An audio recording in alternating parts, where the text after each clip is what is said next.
Hello and welcome back, guys. We're now starting a new story, Deku, the Feared Hero, by KingofStrayed. You can find author's profile link in the description. Let's begin Chapter 1. Izuku loomed over top of the body of Shigaraki as the sounds of cheers from whatever heroes remained from the final battle between One for All and All for One. Shigaraki laid on the ground, his face twisted with hatred and anguish as his body got colder. It was finally over, the war between heroes and villains was now put to rest, but at what cost? Izuku now stood alone, as the only hero that remained from his class, the only hero from his generation that hadn't quit, or was killed by some twisted mind during the war. Even his Ki, Eri and Koda were killed during the war, but that was another more dreadful time that resulted in the death of many villains. Heat Seeker, Mr. Deku. Izuku heard from behind, turning to see a young fire-based hero. We did it. We finally did it, Mr. Deku. He said, wearing a wide smile that warmed up Izuku's heart. Izuku, yes we did, he said. Is Mrs. Soaker still? He trailed off. Heat Seeker, she's okay, he said, looking down at the ground. She's a little hurt, but the people with the healing quirks said she's be okay. He said, giving a sigh of relief. Izuku, that's great, he said, giving Heat Seeker a thumbs up. Make sure to name one of your kids after me, he half joked. Heat Seeker, hey, he said blushing. We're not like that, he tried to protest. Izuku just chuckled as he patted Heat Seeker on the back. Izuku, I've seen the way you look at each other, don't miss your chance. You should know that anything could happen at any moment. It's best to confess now, than not be able to confess at all, he advised as he put a hand on Heat Seeker's shoulder. Heat Seeker then clenched his fist. Heat Seeker, but what will the others think? She was a villain. Izuku, that doesn't matter, Heat Seeker, he said. You know what, let me tell you a little secret. He said, getting closer to Heat Seeker's ear. I was with a person who was a villain as well, he whispered. Heat Seeker, really? He yelled, surprised. Izuku, yep, I loved her so much, he said as he remembered the familiar blonde in his mind, rubbing his neck a bit as he felt over the scars she had left behind. Tesla track, you're kind of a playboy, Mr. Deku. Izuku heard as the sound of moving rubble was heard. Izuku then looked to see a young electricity-based hero. Izuku, no I didn't, he explaining, trying to keep his adult composure. Tesla track, well, in addition to Mrs. Toga, there was Mrs. May, he pointed out. Gravic impact, there was also Mrs. Uraraka. Said another young hero as he floated past Izuku's bison. Izuku, that's not headstrong, and then Mrs. Mirko, said another young hero with large tusk protruding out of her mouth. Tesla track, don't forget Mrs. Melissa as well, he said, almost smugly. Izuku, Izuku said, rubbing the back of his head. Heat Seeker, don't worry Mr. Deku, you're still a great hero even though you're a playboy, he said, causing all the other young heroes to break into a laughter. Izuku looked at the young heroes of the new generation with a smile. They reminded him all too much of how his life was before everything went SHT. He felt as if they would be able to survive in this world without him around. Izuku, hey, why don't you all go back to the base at and tell everyone the good news, he said, giving them a smile. Heat Seeker, oh yeah, he said, everyone's going to be so happy. We should have a party, he yelled, running down the mountain of debris toward the base. Gravic impact, hold on, he yelled, going after Heat Seeker, all the other young heroes following behind them. Izuku sighed as he looked at the heroes leave, his smile slowly falling as he adverted his attention to the sky. Izuku, if only I was strong enough to end this sooner, he muttered, then maybe everyone would still be alive, and maybe I wouldn't be too tired to continue going. Izuku walked over to a body that was on the ground. It was a man that wore familiar clothing, a little like a ninja and an assassin that loved the color red, but his body was overall unrecognizable, especially in the face. Izuku, Stain, he sighed, you didn't deserve to die like this, he said, though I wouldn't have guessed that you would have come to me after everything that's happened. saying that you've changed and were willing to work alongside the new generation of heroes," he said as he picked up Stain's weapon, a long stainless steel serrated katana, courtesy of May. "At first I had my doubts, but it wasn't the first time I had taken in a villain that realized their wrongdoings, so I took my chances," he said as he pointed the sword to his stomach. "You've done more than enough to prove yourself to be a hero in the end." "Heh, the kids loved you, almost like an uncle," he chuckled. "The sword training was fun. I hope I'll be seeing you as well, in whatever afterlife there is." Humph dash.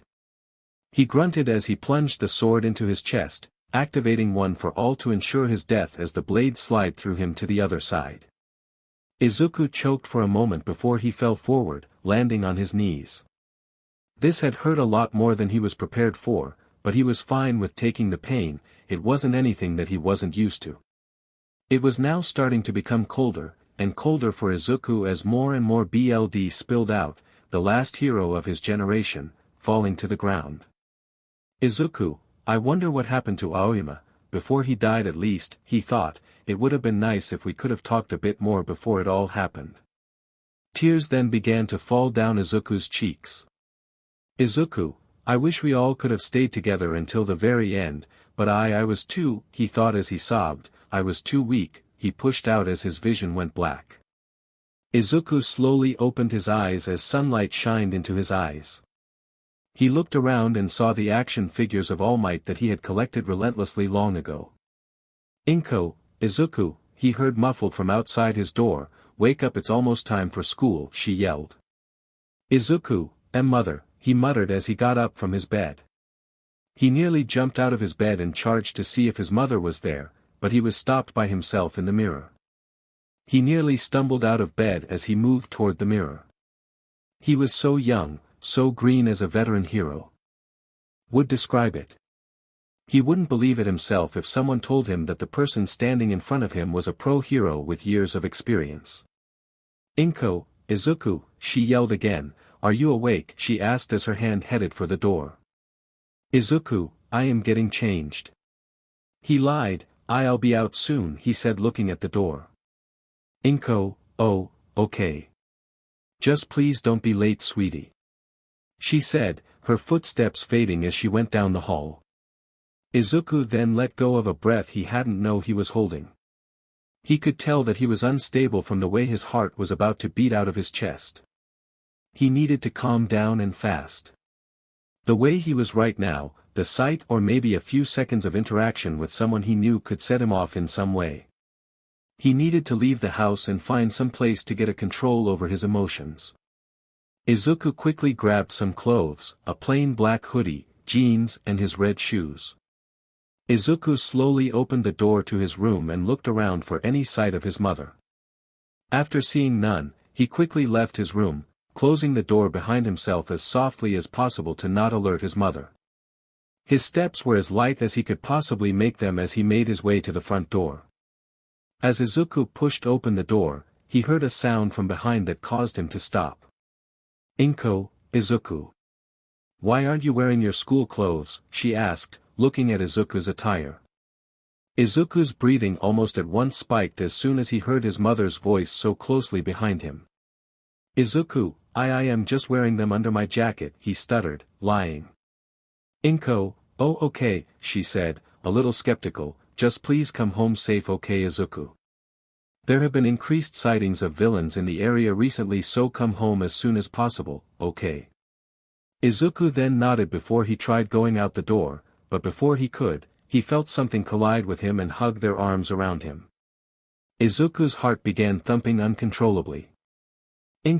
"Izuku, you know you can talk with me about anything, right?" she said, Izuku taking a moment to respond before he slowly and hesitantly nodded. "Okay," she said with a sigh before she let go. "Be safe," she said finally before Izuku left, almost slamming the door.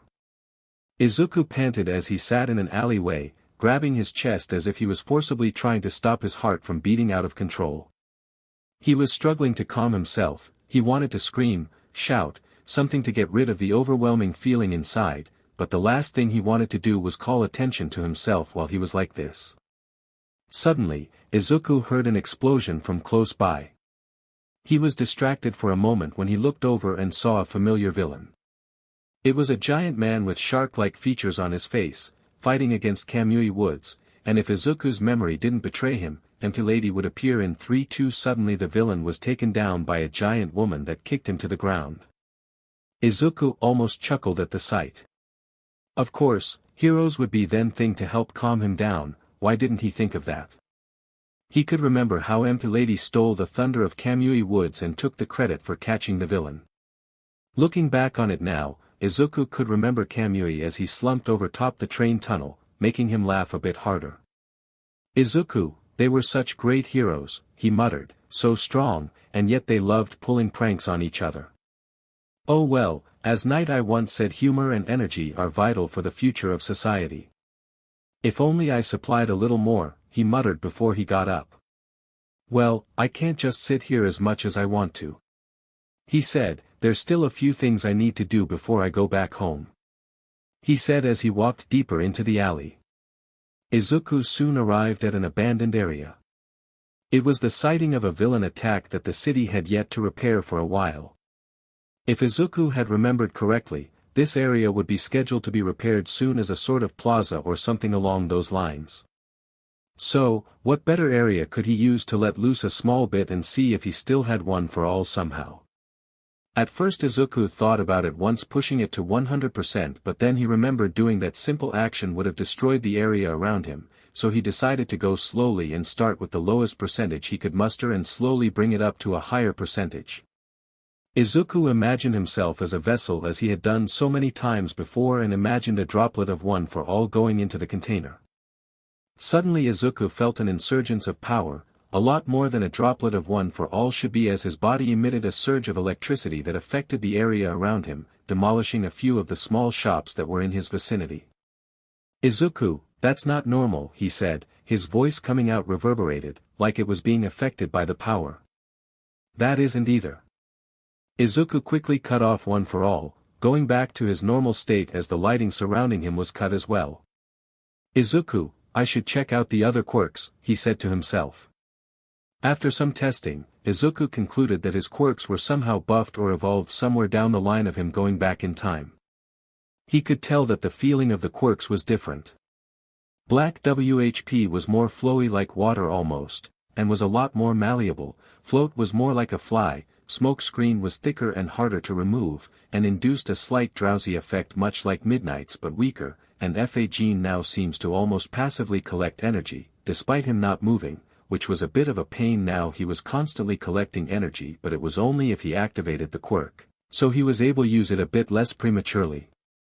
He thought about testing gearshift, but it was originally a skill that was used as a last resort, at least before he was able to alter it a bit to have multiple gears before it went to the strongest setting, but that alone took years of practice and training, so he decided to not take any chances.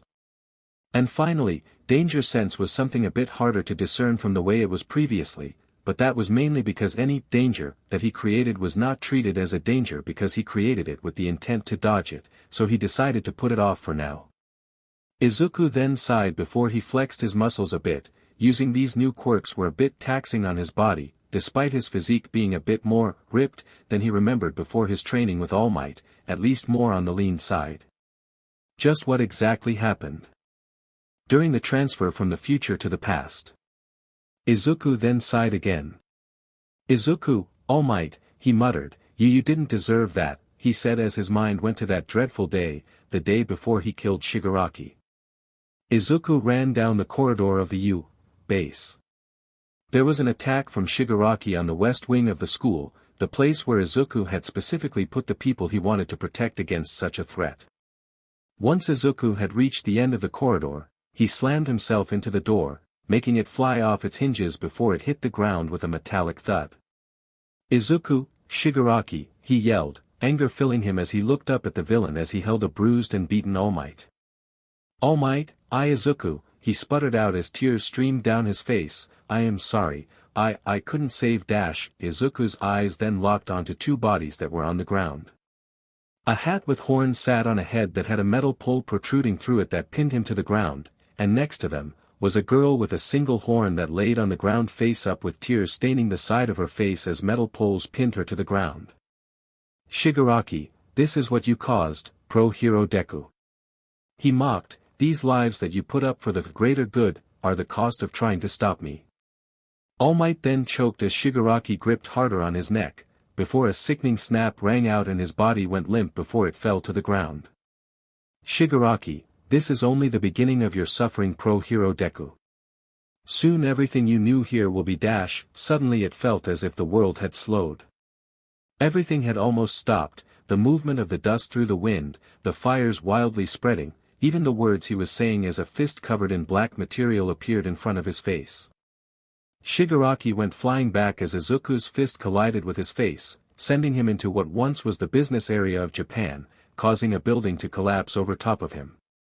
Shigaraki then burst out from underneath the rubble, a frustrated look on his face before he yelled, intending on using a certain voice quirk before a hand covered his mouth. Izuku, I'm going to kill you, he said coldly as he pulled Shigaraki's jaw, coming off with a sickening snap, and I won't make it quick. Izuku sighed and shook his head as he tried to shake the memory out of his head. Now wasn't the time to think about that, it was around time for him to go home, school should have ended by now. Izuku walked down the street as he was filled with nostalgia. It was the same way he took after All Might told him he couldn't be a quirkless hero because of how dangerous it was. He was still a little sour towards that, but it made sense. Not everything could be done without a quirk, especially since he had to go against people like Shigaraki almost daily for years with almost no end. Suddenly another piece of nostalgia hit him as he heard an explosion and the sound of a familiar voice. Bakugo, D-I-E-E-E-E-E. Izuku quickly rounded the corner as his feet moved as if they had a mind on his own. He saw a group of people standing in front of the alley that he had marked as the beginning of his life as a hero, or at least where he was recognized as a hero. Izuku quickly cut through the crowd of people, making his way to the front and getting an eyeful of the situation. It was almost like it was a recreation of what happened before. Bakugo was thrashing against the sludge villain, using his explosions against it to no avail. And just like before, Izuku acted without knowing what he was doing himself. Izuku charged past the heroes and police officers as they looked at him in shock and surprise. Death arms, idiot, stop.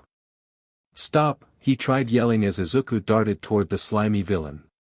Sludge villain, this brat, it muttered, die, it yelled in a Bakugo-like fashion as it tried slamming its sludge hand onto Izuku. Izuku quickly slid out from the attack zone of the sludge slap and went straight for the sludge villain. Sludge villain, get away you bstrd, it yelled as it tried to attack Izuku again, sending out another arm that Izuku quickly dodged before he shoved his hand inside the sludge and grabbed onto Bakugo, yanking him out the villain as he brought his opposing fist forward, yelling a familiar attack as he once again added a mere drop of one for all to the vessel. Izuku, detrutrit smash. He yelled, as his hand slammed against the sludge villain, splashing it into a mere puddle as wind whipped around the alley. Empty Lady quickly moved to protect the civilians from the force of the wind, the other heroes doing the same as a small tornado formed as a result from Izuku's punch before it quickly dispersed. Izuku lightly panted as he held on to Bakugo. He had used a lot less power than he had first guessed he would, but it still was enough to recreate the punch that All Might had done, which in itself was a scary though. Just how much did one for all multiply in strength? He could see the smoke from his hand. After a few moments it began to rain, it was refreshing to Izuku. It also cooled the slight burning on his hand from recklessly throwing it. He looked down at Bakugo in his offhand, thankfully he was unconscious, but aside from that he may have some minor or even major injuries that he couldn't have seen.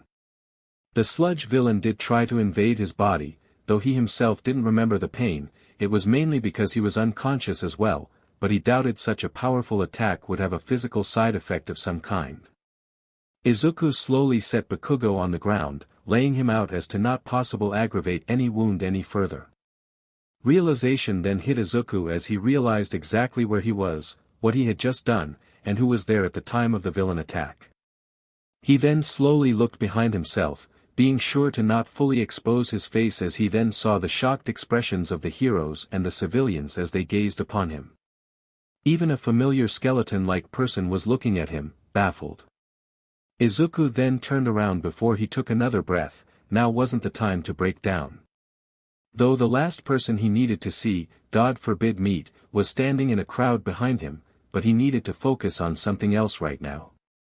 Getting home before his mother gets worried. Izuku then sighed as he tried to get rid of his feelings for the moment and activated a minute amount of One for All. Still feeling a large insurgence of power, but still a lot less than what he had used to stop the villain before. Backdraft, hold on, he tried yelling along with the other active heroes, before Izuku left the area in a small burst of lightning. As the sludge villain was packed up in trash bags and sent to Tartarus, Bakugo sat on the side of the road, still recuperating from the attack as he heard many mutters from all around him talking about the mysterious person that showed up to save him. He was still a bit peeved that he of all people needed to be saved, but right now that didn't matter. His mind was all boggled as he tried to recall the face of the person who saved him. Originally, he wouldn't give two shits about who it was, but he couldn't shake the feeling that it was someone he knew. And that irked him more because it was becoming more frustrating. All he could do was come up on a blurred face, and an ear-piercing yell that nearly shattered his eardrums. After a while, Bakugo was free to go, only after going through the annoying procedures, and soon he was home. Bakugo walked inside his house, almost instinctively slamming the door before he caught himself, remembering that his dad asked him not to before coming home, at least for that day. He then groaned before closing the door and leaving his shoes at the front. As Bakugo walked to the kitchen, he overheard a conversation between Inko and his mother, Mitsuki, talking over the phone. "Mitsuki, Inko honey, I'm sure that he's fine," she reassured for what felt like the 100th time. "He's probably just trying to focus because the exams are coming up and, no Inko I don't think that Inko please calm down, you're thinking too much into this, you're going to exhaust yourself thinking like this dash." Bakugo soon drowned out the conversation as he rummaged through the fridge, grabbing a bento his mother made and taking it up to his room, and again closing the door without slamming it. After a bit, Bakugo finished the bento, though he would never tell the hag himself, her food was pretty good. "Mitsuki, Katsuki," she said, opening the door, and surprisingly not slamming it open. "Bakugo, what do you want hag?" he yelled. "Mitsuki, Sai was Izuku at school today?" she asked, not yelling, surprising even Bakugo. Bakugo, of course he wasn't, he said remembering the lack of muttering and green hair in the classroom. "Mitsuki, tch, that F school," she muttered, nearly slamming Bakugo's door as she left. "Bakugo, what the F is happening?" he muttered, still looking at his door, a little in shock. Izuku gave a deep breath as he stood in front of the door to his home. He was standing there for around 10 minutes, just trying to gain the courage to face his mother. It was so stupid how he was stressing this much about meeting her. Though it had been over 20 years since he had seen her alive, at least any normal person would have been ecstatic to see their parents again, alright. J just going inside and G giving them a hug, and why did it fill Izuku with so much fear? Was it because he thought that if he saw her, this could be some stupid illusion quirk done by Shigaraki as he destroys all he ever loved that scared him, or because of the chance it was all real scares him the most? Izuku then sighed again before he just grabbed the door knob and swung open the door.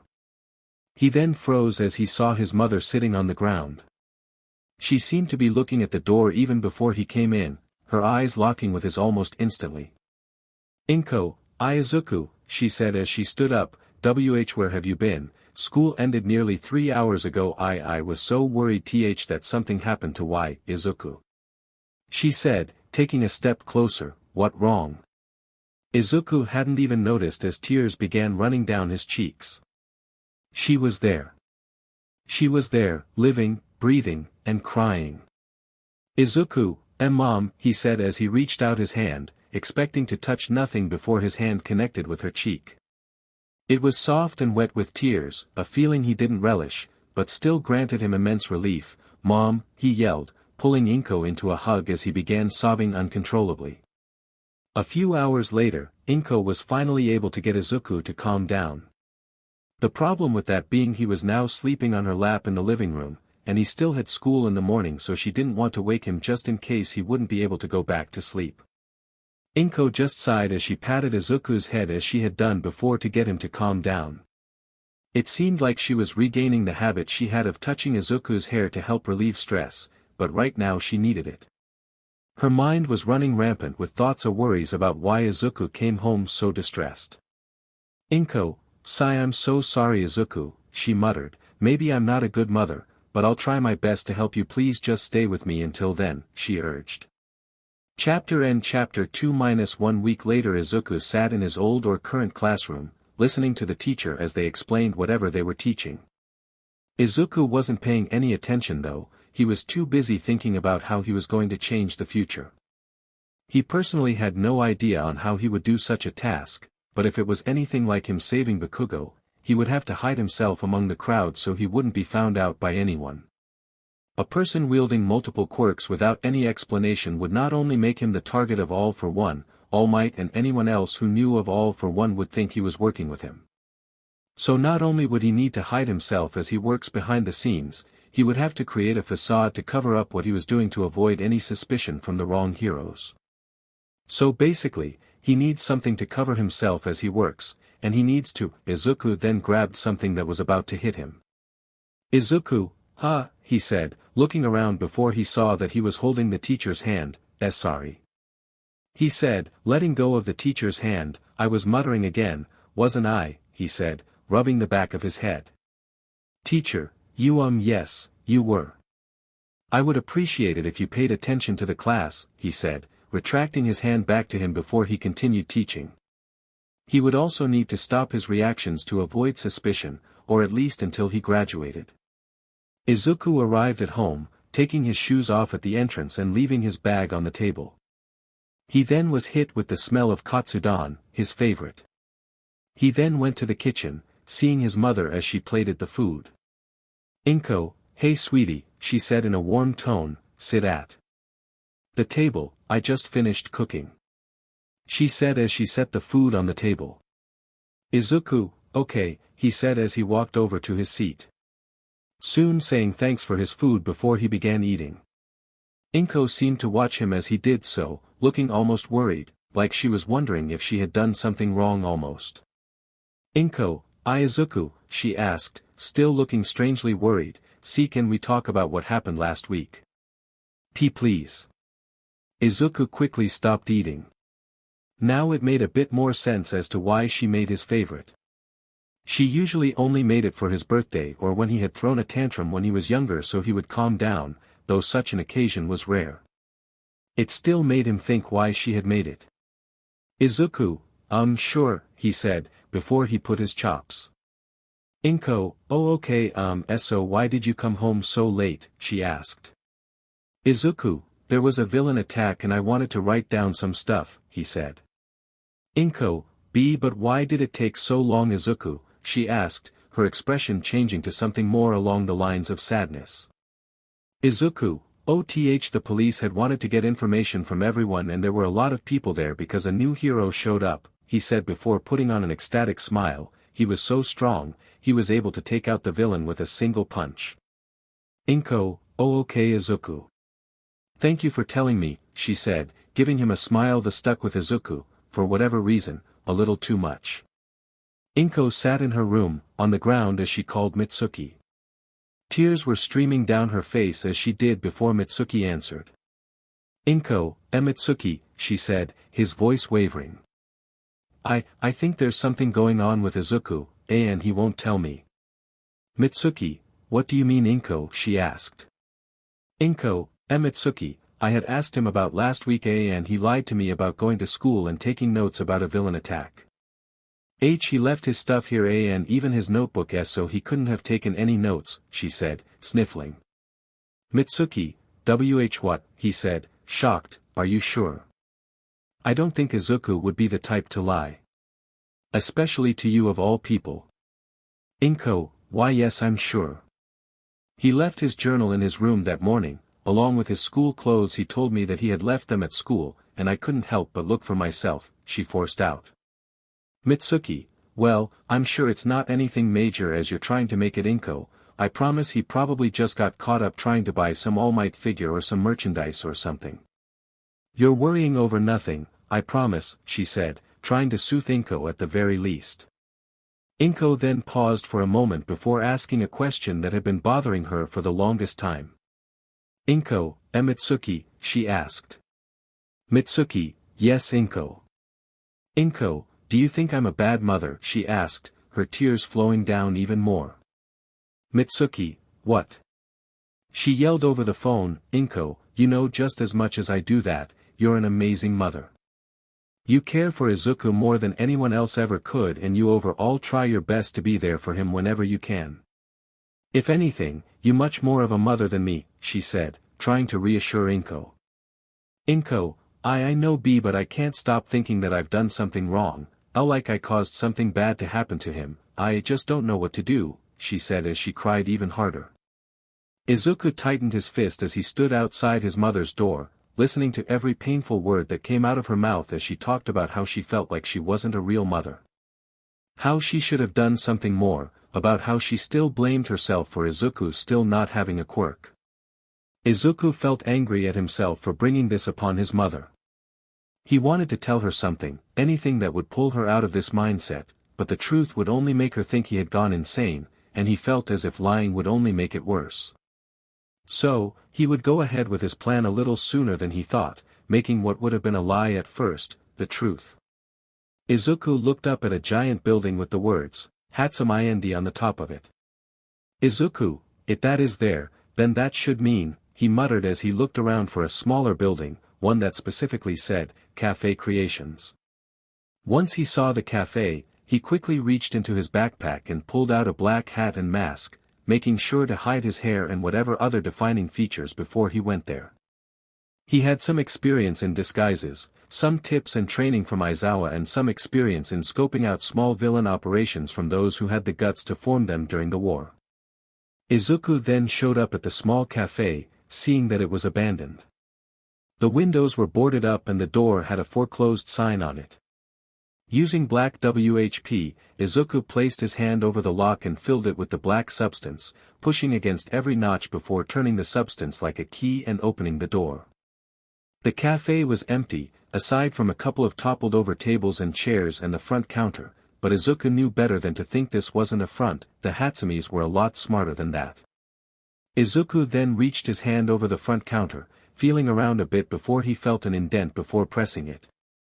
Suddenly, Izuku could hear machinery as it moved around before a section of wall opened, revealing a corridor with a nearly blind amount of white light. Izuku then chuckled as he remembered Mei's face. He wondered how she would react when he gave her the future schematics that she had made in the future for him, he wondered how he would react to seeing her again. He could only hope he would be able to keep his cool and not react like he did when he met his mother. Though he did love her, with all his heart, randomly pulling her into a hug and crying would be a little too friendly. Mei watched as sparks flew from her invention. She was welding a few pieces together for the paneling that would go around it when she heard machinery working above her. Mei, that's probably Dad again, she thought as she stayed focused on her welding, probably coming to tell me the time again, and how I should go to sleep, but how could I when I'm almost finished, she thought. Suddenly the sound of her door opening could be heard. Mei, sigh Dad, I already told you I'll be back tomorrow, I'm so close to finishing this, she said, stopping her welding for a moment before she continued. She then heard the door close again. Mei, guess he went back. Already, she thought as she continued welding. Izuku was sitting on the counter in the room, swiping through his phone as he waited for Hatsum to finish her project, thought she would probably be bone-tired by the time she finishes and too tired to work on the schematics immediately like she usually would have. Izuku thought it would be a good time to abuse her habit of being unaware to look around at some of the stuff she made before she blew up the building like she did before school had started. There were tons of failed machines all around with only a few that seemed to actually work, probably due to Hatsum's way of putting things together from random ideas and trying them out no matter how crazy they may have seemed. Mei, and finished, she yelled as she took off her welding mask and picked up her invention.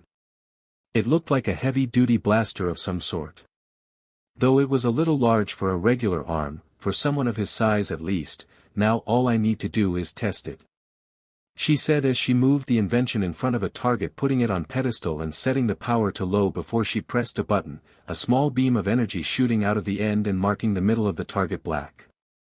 May, yes, it worked, she said ecstatically. Now, let's try the maximum setting, she said, putting the machine to the maximum setting, and Izuku then felt his danger sense go off the moment before May pressed the button. Everything around him felt like it was slowing down before he almost appeared next to Hatsum, grabbing her hand before she made a grave mistake.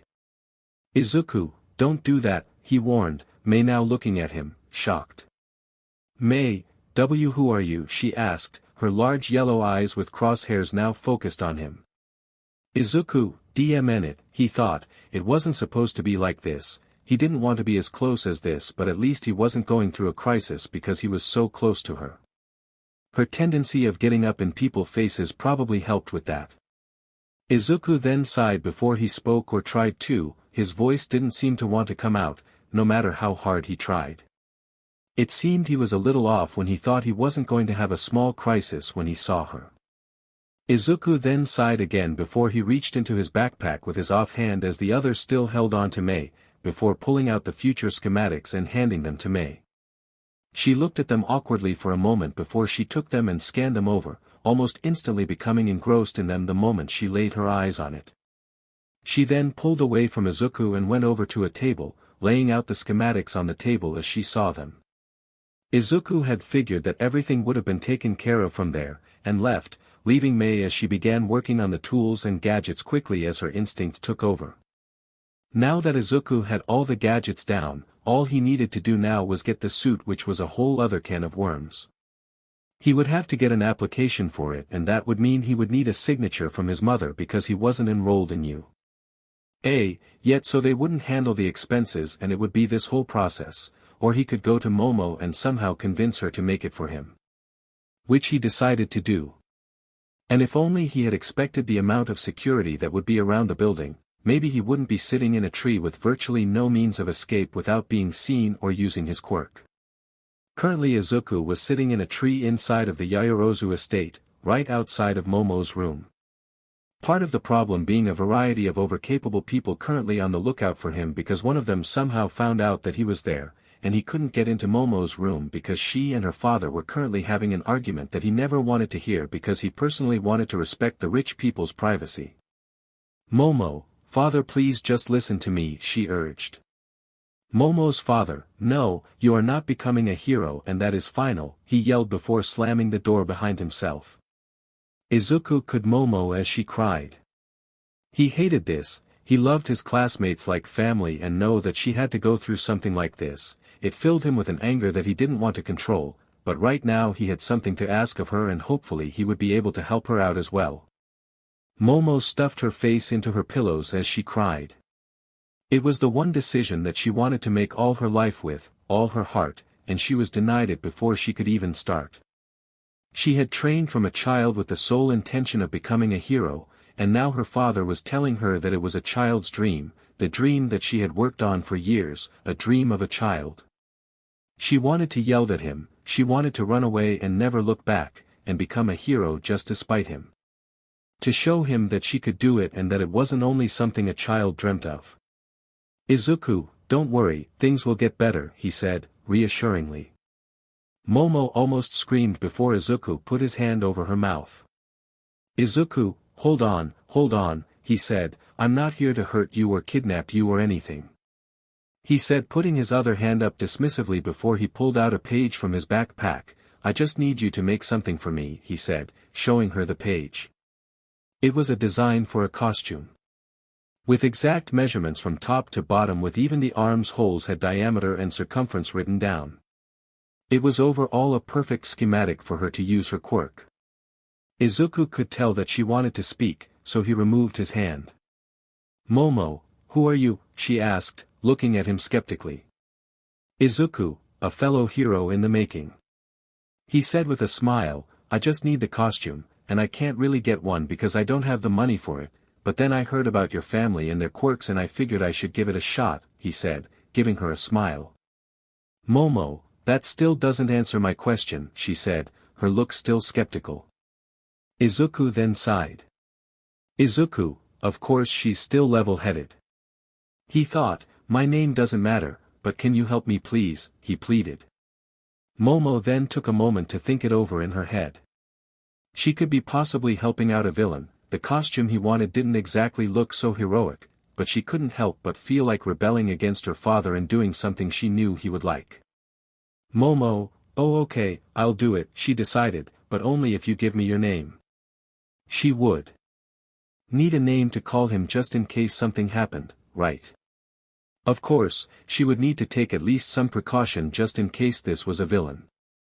Izuku, okay fine you can call me Deku, he said. Momo, Deku, she questioned, doesn't that mean useless, she asked. Izuku, yes it does, but someone I now thought it meant something more along the line of you can do it, and it solidified my name, he said with a sigh, I really love that name.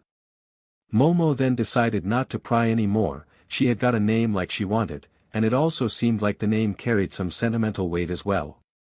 Momo, excuse me, she asked, blushing some, could you possibly get me something to eat? I didn't eat anything today and I kind of need calories to dash. Izuku, oh don't worry, he said, pulling out a box from his bag, I made sure to bring something just in case, he said, giving it to her.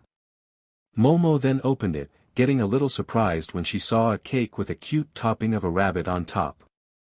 Momo, this so cute, she said, looking intently at the cake. Izuku, good, I had worried something might have happened to the cake. You know that your butlers are frighteningly overqualified for this job, he said, shivering, one of them almost hit me with a metal spike. Momo, well they're obviously not qualified enough if they haven't caught you, she said, creating a fork in her hand before indulging in the cake, maybe we should increase their training, she pondered aloud. Izuku, still as critical as ever, he thought, if you do that, I don't think I'll be able to come back. He said. Momo, you thinking of coming back? She asked, a little surprised. Izuku, well of course, he said plainly, I doubt my costume will last forever.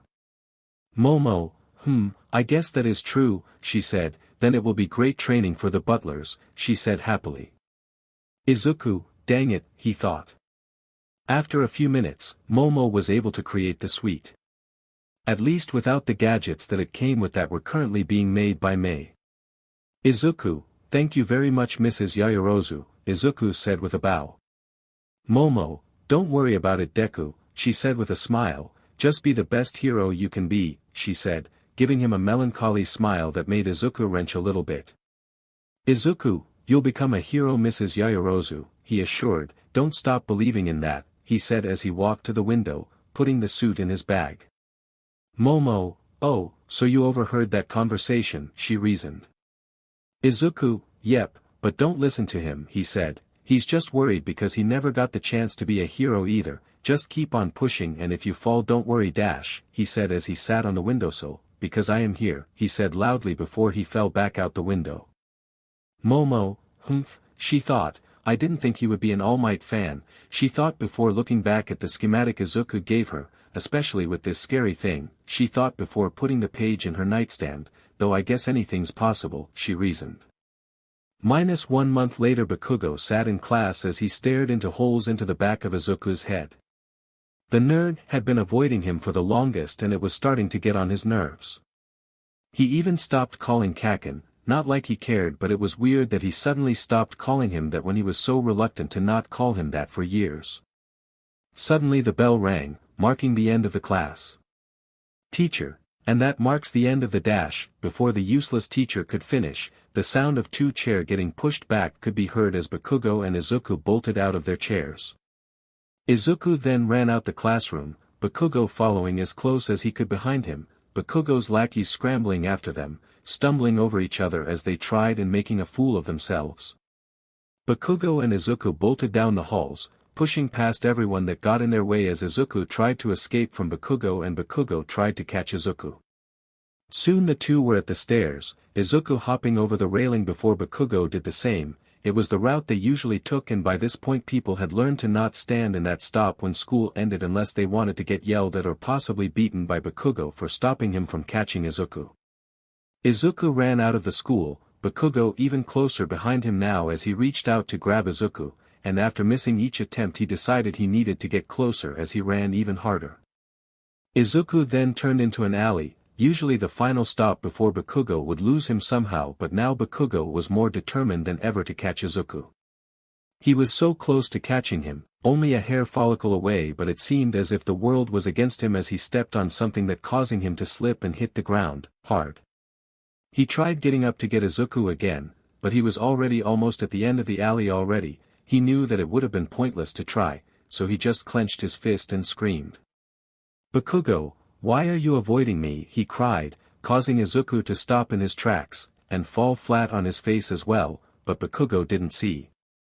He was still looking at the ground. "What did I do, Dmnit?" he questioned, slamming his fist on the ground. "Is it because of what I said, the things I did? It didn't bother you before," he yelled, tears rolling down his face now. What did I do?" he yelled as his voice faded as he cried even more. Izuku hesitated for a moment as he tried to make a run for it, but he felt like it would have been the bad move to do in this situation. He then sighed before he turned around and walked back to Bakugo. Once he was beside Bakugo, he spoke. "Izuku, before he could finish, Bakugo grabbed his leg and pulled him down before he moved over top of him and grabbed him by the collar of his shirt. "Bakugo, you won't get away. Not this time," he yelled, still crying. Now that Izuku looked at Bakugo's face, he felt even worse. His face was a mess, covered in tears and some spit from his mouth. "Bakugo, and now you're going to tell me dash." Suddenly Izuku sat up and pulled Bakugo into a hug. Why you doing? Stop it, nerd," he yelled, uncharacteristically stuttering. "Izuku, I'm sorry Kaken," he said, hugging Bakugo even tighter. "Bakugo, shut up Deku," he yelled, trying to sound more intimidating to no avail, grabbing Izuku's back as he cried even more. "Izuku, I should have guessed something like this would have happened," he thought. Bakugo could never handle the loss of a friend, no matter how he treated them. He thought as he remembered Bakugo's screams as he cried into the night as he thought no one was around. #bromance. After a while, Bakugo and Izuku separated, and Bakugo went back home, not daring to even look to Izuku again. He was very vulnerable just a moment ago, so it made sense as to why someone with his level of pride was not trying to stay with him for even a moment longer. Izuku then sighed as he looked up at the sun. "Izuku, she should be finished about now," he muttered as he looked down at his phone. Mei looked at the final piece of the gadget intently. It was perfect. In her mind at least it was the most perfect a gadget could be, just like the other gadgets. "Mei, these babies are so adorable," she said as she looked them over.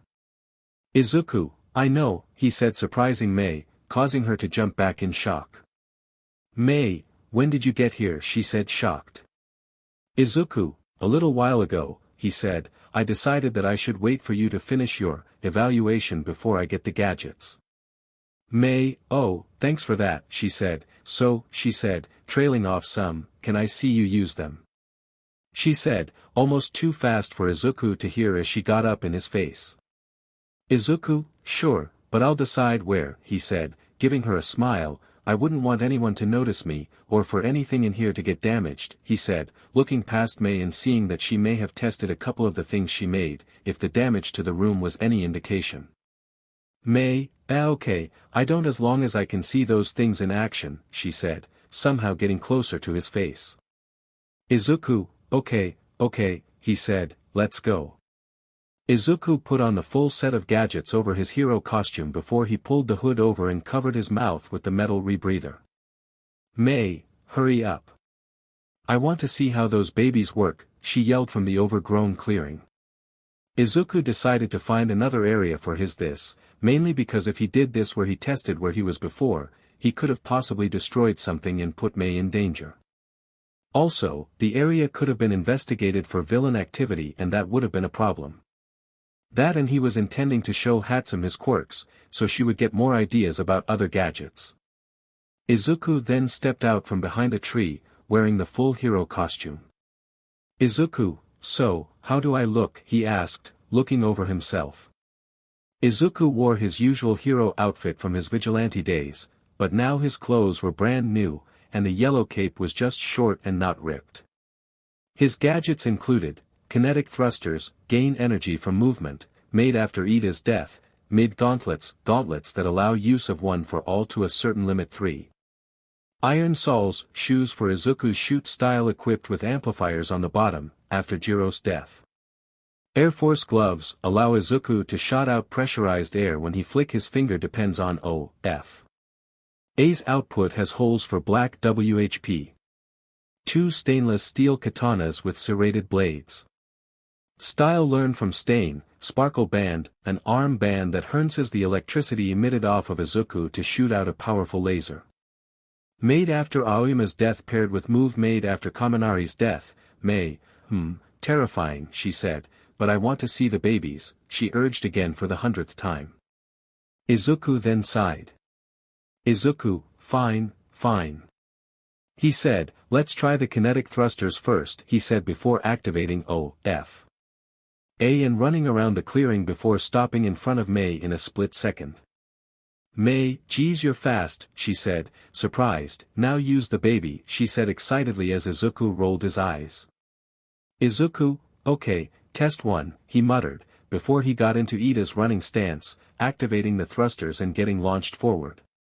Izuku, Ida style, Respiro burst. Mei thought that Izuku would crash at first, but he was already zipping around the clearing and doing spin kicks in the air as if he had practiced the move thousands of times.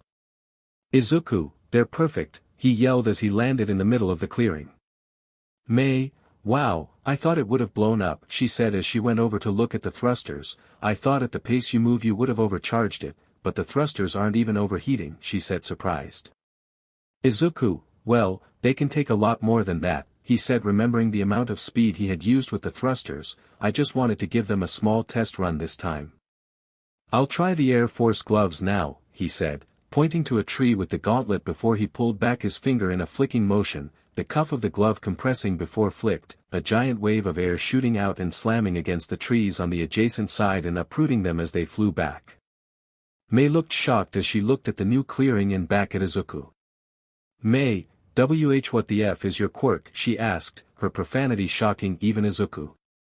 Izuku, I guess you could say that it's a lot like All Might's quirk, he said, rubbing the back of his head. In fact I have multiple quirks, which is why I had you make a couple of these gadgets, he said looking at the gauntlet he just used, like these holes in the gauntlet, they're for this quirk, he said as he used black WHP, it coming out and suspending itself in the air through the 5 holes. See, he said, turning back to Mei as she muttered, chewing on her thumb. Nail as she did so. Izuku, so, do you want to see the other gadgets or do you dash, Mei? Of course I do, she said, stopping her muttering. I was just a little shocked, I still want to see the babies in action, she said, bouncing back from her mood before. Izuku, okay, he said, already used to people with bouncy personalities. Now I'll try the mid-gauntlets, he said, activating O.F. Once again Mei, why are they called that by the way, she asked, does mid stand for something? Izuku, HM. No, it's just that they can't handle my full power, he said. Mei, oh so they're a prototype, she asked. Izuku, yeah, I have to go to I Island to get the full version created. Mei, oh so you got the plans for the gauntlets from I Island, she asked. Izuku, I mean kind of. He said, thinking about it, and turning off O.F.A. I mean I have the schematics for the full gauntlets, but I don't think you have the materials to make them, he said. The materials for them I only know came from I Island, and the materials on their own cost a hefty amount and the person who I know can make them I'm pretty sure already has the material already. He explained. Mei, let me see them, she said, putting out her hand. Izuku then looked at the hand and sighed, knowing that he would have to even if he argued with her. He remembered her scary side.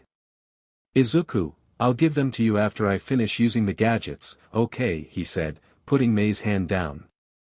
Mei, oh, that's probably a good idea, she said, I probably would get too engrossed in them to pay attention to the babies, she said. Speaking of, she said before she inspected the Air Force gauntlets, and seeing that they were still intact and seemed like they would work even with a bunch more uses.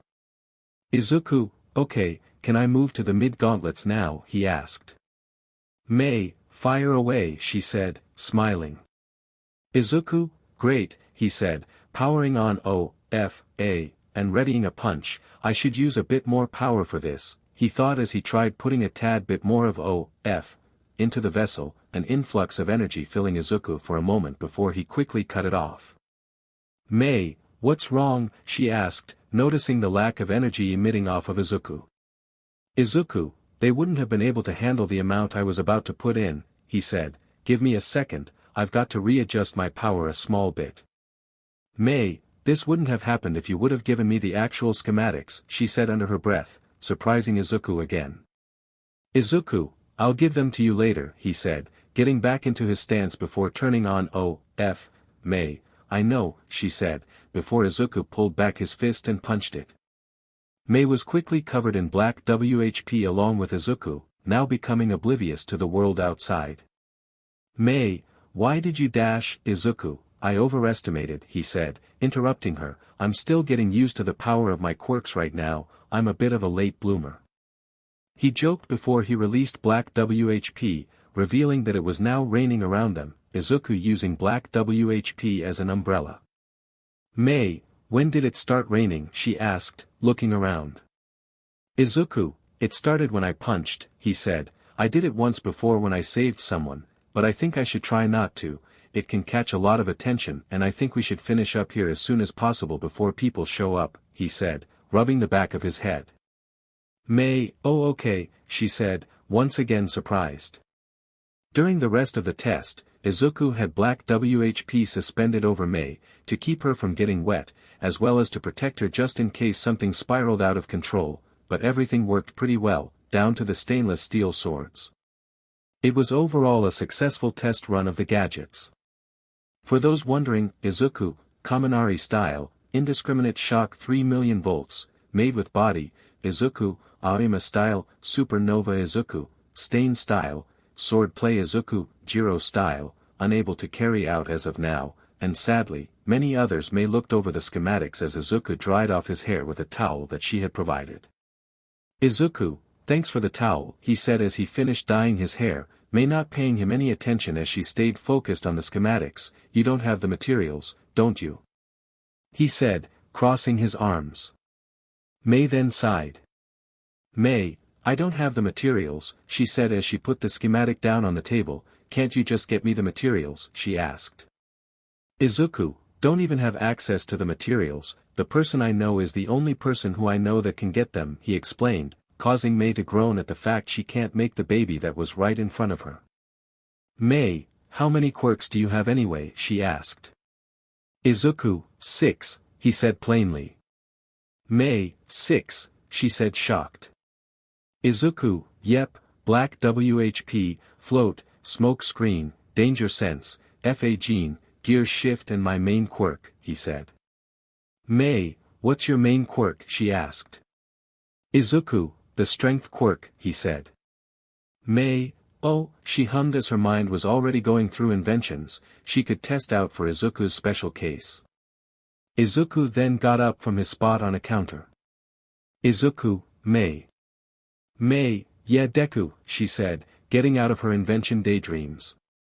Izuku, don't tell anyone about my quirks please, he said, it's a very rare case and people would know it's me almost instantly. May, sure, she said, waving him off, I promise I won't tell anyone, she said, her mind still on the inventions. Izuku then sighed. Izuku, May, if you tell anyone I won't let you use any of the inventions on me that you're thinking of, he said sternly. May, what, she said, getting out of her daydream once again, I promise. She said seriously as she got into Izuku's face. Izuku, thank you May, he said with a smile before he made way for the door before stopping. Here, he said, giving her a small piece of paper. May, it another schematic, she asked, taking it. Izuku, no, it's my number. Call me when you want me to try some of your inventions, he said with a wave before he left. Mei looked down at the piece of paper before blushing a small bit. Izuku sighed as he rubbed his temples, pacing around his room as he did so. He was still thinking about how he would change the future, what exactly he should change, and how he should do it. He was currently waiting for his mother to go to sleep before he headed out to a place that he could possibly regret going to if everything went south. Soon it was around 2 and his mother had work in the morning, so he guessed that she was asleep by now. So, he got dressed in his usual disguise, hiding his hair under his black cap before putting on his black mask and the new addition of black LTX gloves. He then left his room through his window to get a drink, per se.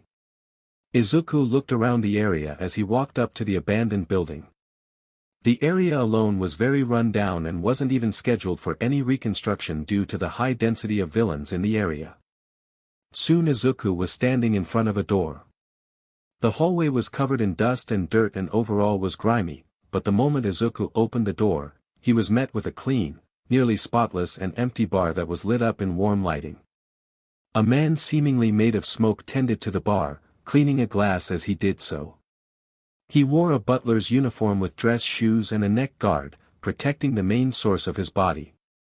Izuku then closed the door behind him and went to sit at the bar. "Kurojiiri, what can I get you?" he asked, his voice coming out as reverberated. "Izuku, do you have something non-alcoholic?" he asked. "Kurojiiri, we have water, fizzy fruit juice, version Bloody Mary, version Pina Colada Club soda and lime, and gin-free Tom Collins," he said.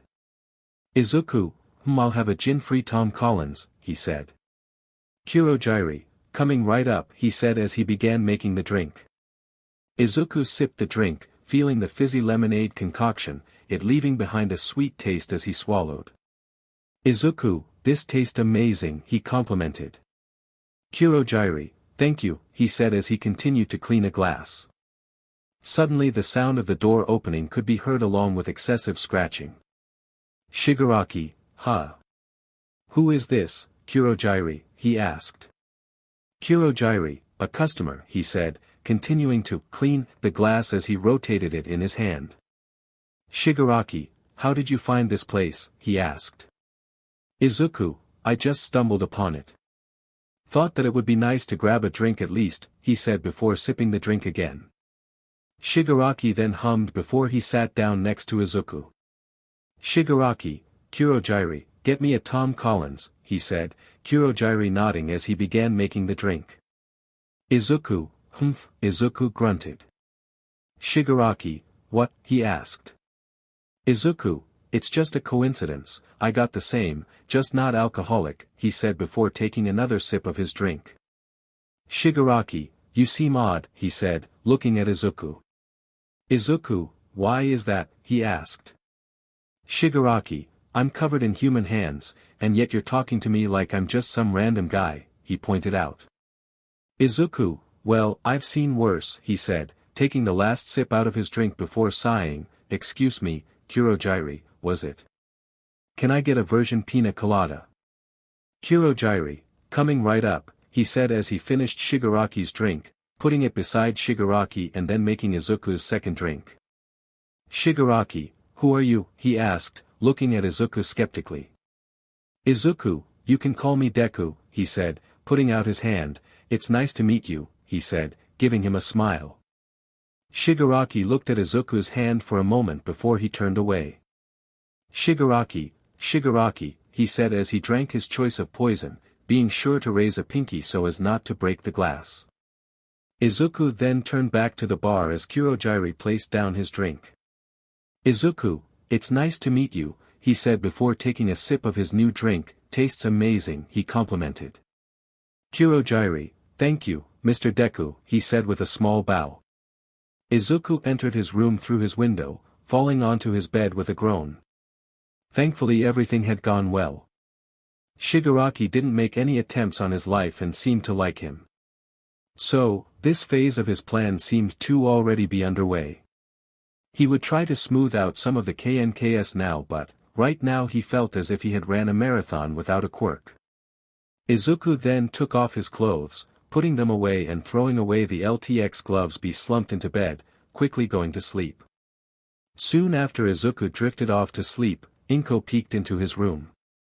"Inko, he's back," she muttered as she looked at him, wondering where he had gone for 3 hours in the dead of night. Chapter End. Chapter 3-3 months later, Izuku sat in the classroom as he spun a pencil in his hand as he watched the teacher.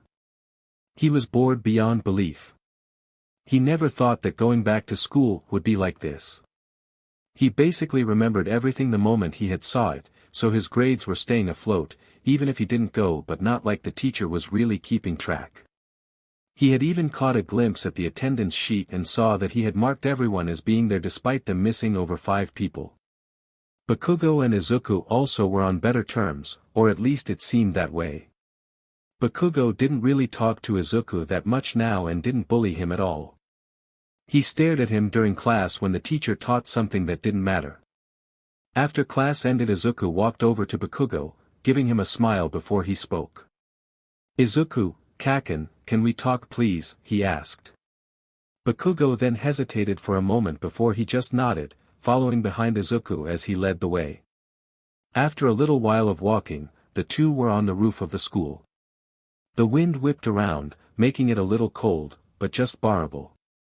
Izuku then walked to the middle of the roof before he looked back at Bakugo. "Izuku, okay, what's wrong?" he asked. Bakugo, what are you? Izuku, you're not acting like yourself, he pointed out, usually you're calling me nerd or Deku or something like that. Something is obviously going on with you, what is it? He asked. Bakugo almost spoke but quickly caught himself before he did, most likely his pride getting in the way of him saying the reason, before he scoffed and looked away. "Izuku, I'm guessing it's what happened when we were in the alley," he asked, Bakugo flinching in result. "Kaken, I promise you that it's fine.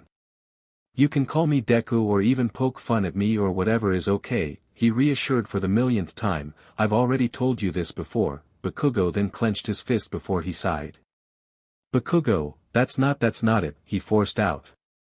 "Izuku, then what is it?" he asked, looking a little worried himself. "I just want things to go back to how they were," he muttered, just loud enough for Bakugo to hear. "Bakugo, you didn't tell me why," he said. "You had avoided me for a month, and then suddenly after the SHT that happened in that alley, we're suddenly fine." "I don't think so." "Izuku, Kaken," he said lowly. "Bakugo, just tell me what I did wrong," he asked. Izuku then sighed as he grabbed the bridge of his nose. "Izuku, why you didn't do anything wrong, Kaken," he said. "It was me. I had a stupid dream that you had died," he said, "and it was all my fault, and I figured that if I was out of your life it would have saved you or something stupid like that," he said, rubbing the back of his head. Bakugo then walked up to Izuku. "Bakugo, really?" he asked, looking at Izuku in his eyes. "Izuku, yes," he reassured him. "Bakugo, okay," he said before he punched Izuku in the stomach, causing him to hunch over a small bit. "That was for making me worry," he said with a grunt before he pulled Izuku into a hug, "and this is to thank you," he said. "Izuku, for what?" he coughed out. "Bakugo, for staying with me," he said before he shoved Izuku away. "Now go home before Auntie Inko gets worried." "Stupid Deku," he said before he walked away. Izuku then chuckled as he rubbed his stomach. "Izuku, dang that hurt," he muttered, "but I probably deserved it." Izuku sighed as he opened the door to his house. His stomach still hurt a small bit, but he was able to push through. Izuku left his shoes at the entrance with a yawn as he walked into his room, pulling out his usual disguise and getting dressed to go out once again to find a person before it was too late to help them. He had no idea what caused them to change. He knew it was something revolving around the darker side of the hero society that he would have to fix later. This person would come first. As Izuku finished his disguise, slipping on his gloves, he heard his mother opening the door. "Inko, oh," she said as she looked at Izuku's attire. "Are you going out again?" she asked. Izuku, "Yep, I might be home a little late though," he said. Inko, "Oh, okay," she said, "just be sure to stay out of trouble, sweetie," she said meekly. Izuku then pulled down his mask as he gave her a smile before he pulled her into a hug. "Izuku, I promise I'll be safe," he said. Inko then sighed, releasing a breath she hadn't known she was holding. Izuku then let go before pulling the mask back up. Izuku, see you later, he said, walking past her as he once again began his search. A woman with dark blue and pink hair sat on a bench as she seemed to be staring distantly at a park full of happy children as they played. She felt as if there was something looming over her. Something dark, bloody and infectious that was slowly eating away at her. She wanted it to stop, she wanted it to go away, but she didn't know what to do. She had too many things spinning around her mind to think straight, and that just made the thing eat even more. For a moment she thought she seen a few of the kids look at her, maybe even recognize her before they looked at something besides where she was sitting and continued playing. Izuku, hello, he said, catching the woman's attention and pulling her out of her downward spiral. Nagant, hello, she said coldly, do I know you? She asked. Izuku, no you don't, he said as he sat down next to her, but you probably will a lot better after this conversation, he said before he reached out a hand to her. My name is Deku, it's nice to meet you. Nagant looked at Izuku's hand skeptically. Nagant, Deku, she asked, doesn't that mean dash, Izuku? Yes it does, he said, knowing what she was going to say, it's not my real name, but you can think of it as a hero name or an alias. Like Lady Nagant. He pointed out. Nagant, so you know me? She asked.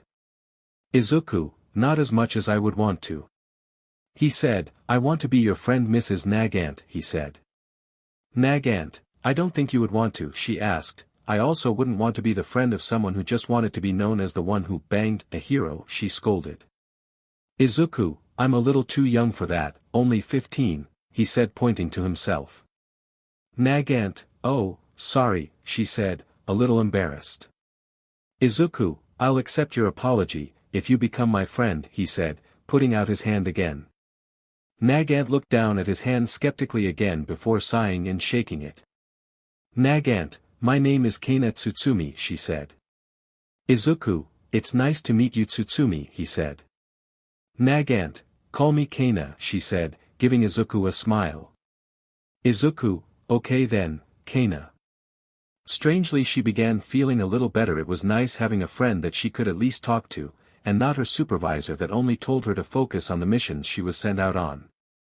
Izuku had talked with Nagant a lot longer than he thought he would.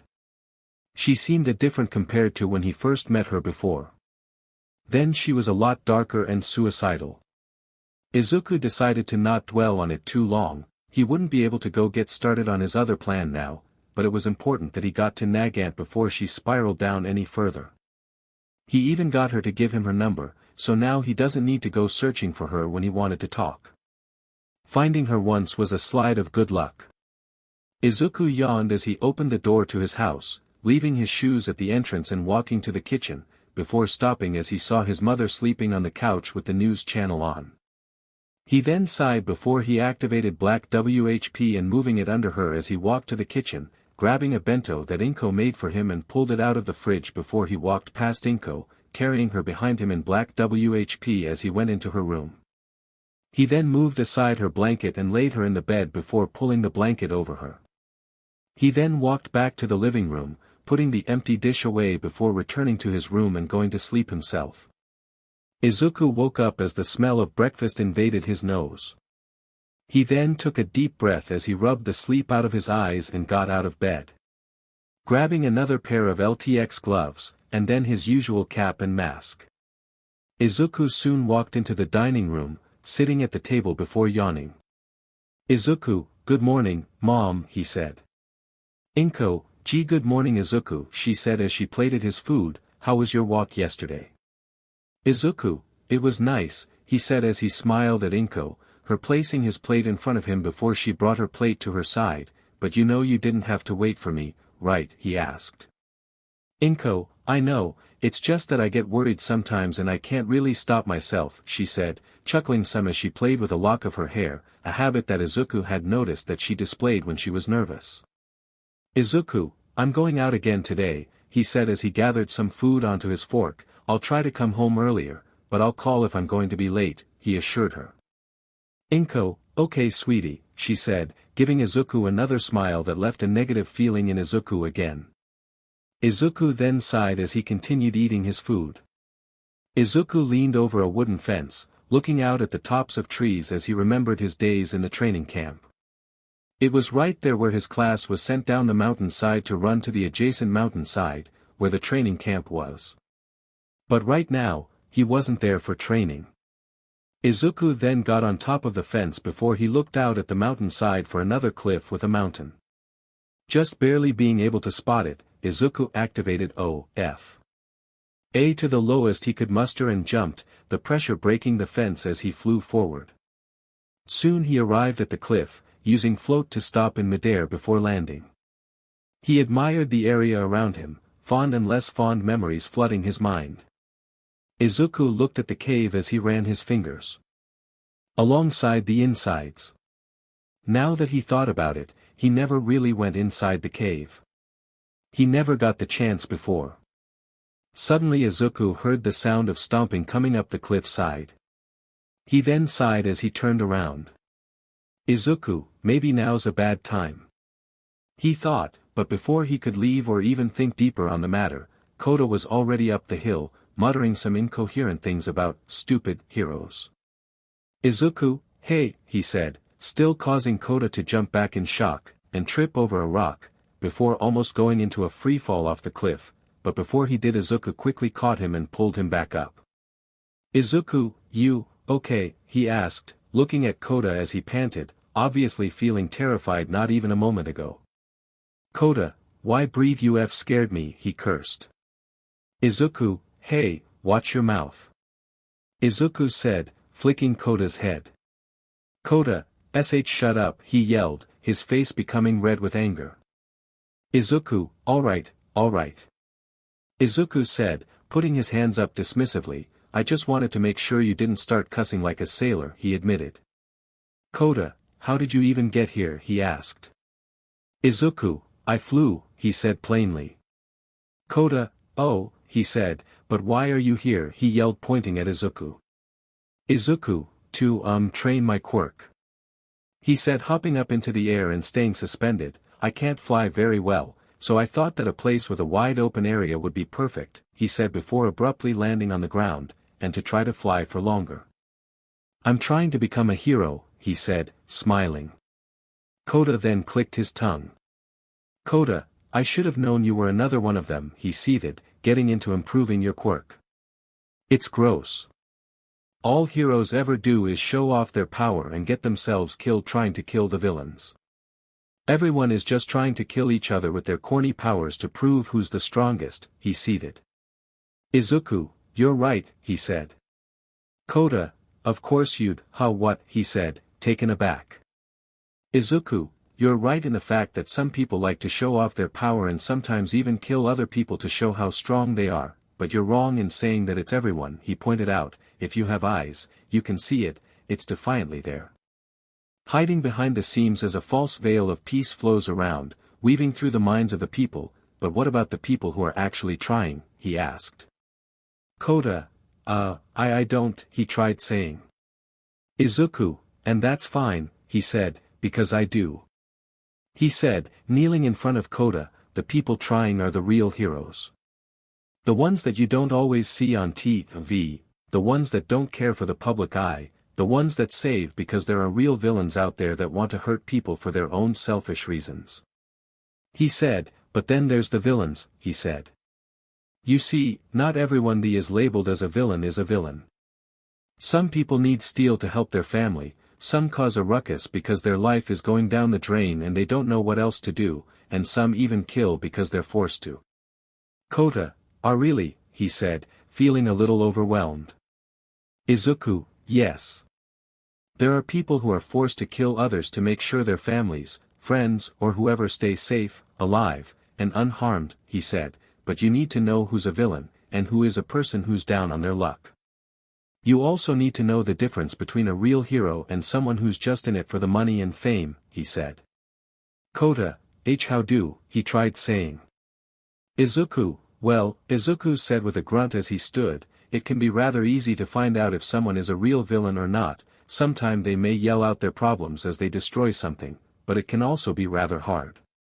He explained, sometimes they can't say anything, sometimes because they're being forced to, because of something going on that you can't see, but there are people with quirks that can make that easier. Though you won't always have that kind of person by your side, so sometimes a conversation or interrogation after they've been caught can work. But heroes are another thing. A fake hero is simple to see. They let the fame and money get to their head, and that can cause them to either go mad with power or to become vulnerable to everything around them, from the people criticizing them to the villain taunting them. It can make them rash and impulsive and can even cause their death, but real heroes, they don't just exist as the big names you see all around, they can be the person next to you, a civil worker, or even janitor. See, anyone can be a villain, just as anyone can also be a hero. That's what heroes and villains have in common. Anyone can become them, but it takes something, like a drive and conviction, to become a real villain or hero, he said as he began pacing, Koda keeping his eyes on him as he continued to talk.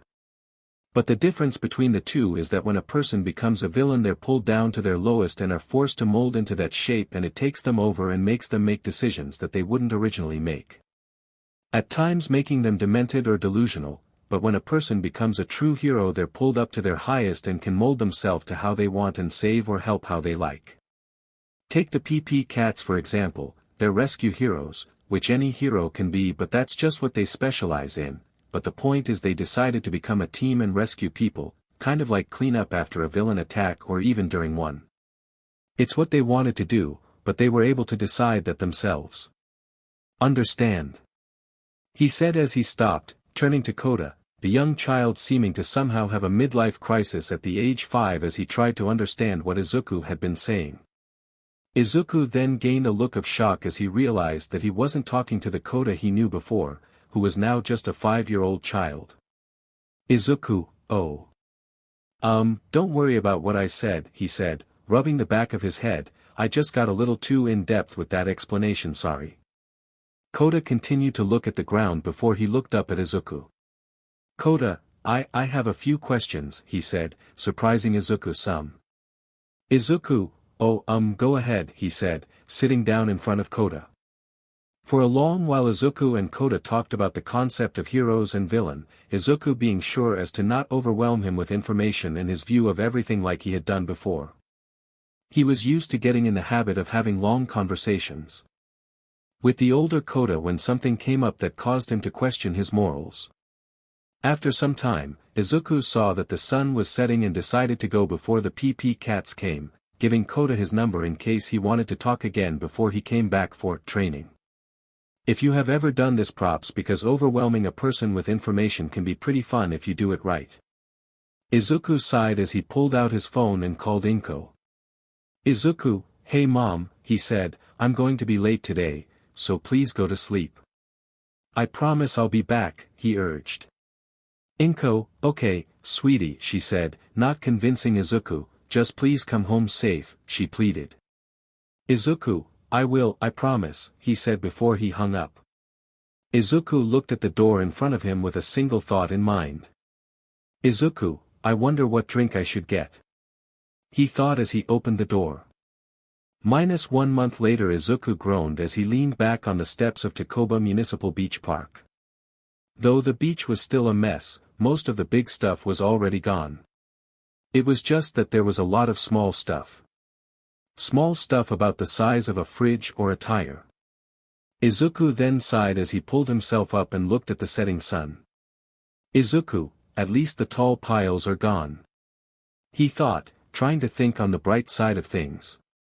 If he were doing this with a quirk, he may have been able to clean it all up within a week, but he had decided that he shouldn't rely on his quirk too much for this. The beach had a lot of sentimental value to him, so he wanted to treat it with respect and take it slow. He just wished taking it slow didn't take so long. Suddenly Izuku heard a buzz from his phone. He then pulled it out and saw that it was Nagant, which surprised him because he was the one that usually started the conversation. He then opened his phone and saw that she sent him her location. He was hit with nostalgia when he did the same thing with Todoroki.